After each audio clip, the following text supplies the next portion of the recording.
ఇక కోదండరాం అమీర్ అలీ ఖాన్ ఎమ్మెల్సీల నియామకాన్ని సుప్రీంకోర్టు రద్దు చేయడాన్ని స్వాగతించారు BRS MLC Shravan.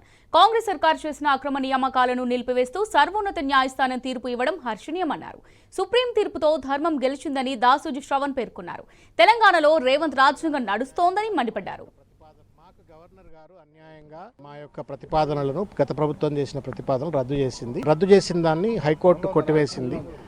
High court order మాకు ఫేవరబుల్గా వచ్చింది. అయినప్పటికీ కూడా గవర్నర్ అమలు చేయకపోతే మేము సుప్రీంకోర్టుకు వచ్చినాము. మాకు న్యాయం జరగాల, చట్ట ప్రకారం రాజ్యాంగ ప్రకారం మాకు న్యాయం జరగాల అని చెప్పని మేము ఇక్కడికి రావడం జరిగింది. అందరికీ సమానంగా రాజ్యాంగం వర్తించాలా. గవర్నర్ గారు రాజ్యాంగాన్ని సమానంగా వర్తింపజేయలేదు. మాకొక pick and choose, selectively pick and choose, మమ్మల్ని ఏమో మాకు స్పెషల్ అచీవ్మెంట్ లేదు, మాకు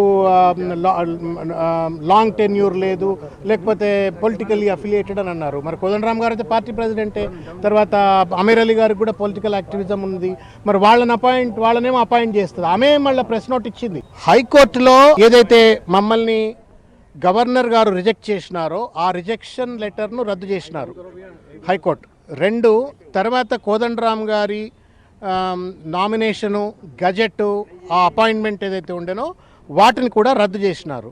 మేము సుప్రీంకోర్టుకు వచ్చిన తర్వాత సుప్రీంకోర్టులో స్టే ఇచ్చినారు. మీకు తెలుసు, అది 14 ఆగస్టు 2024 స్టే ఇచ్చినారు. ఆ స్టే ఇవ్వడంతో మా రిజెక్షన్ రివైవ్ అయిపోయింది.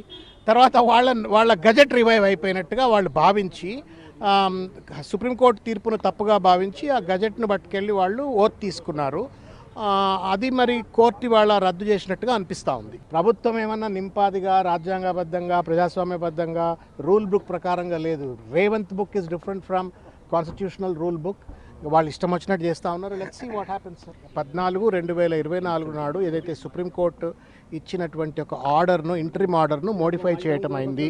తదనంతరం జరిగినటువంటి ఒక కార్యక్రమాలన్నీ కూడా యానల్ చేస్తాము అని చెప్పి చెప్పడం అయింది. కాబట్టి ధర్మం గెలిచినట్టుగా భావిస్తూ ఉన్నాం.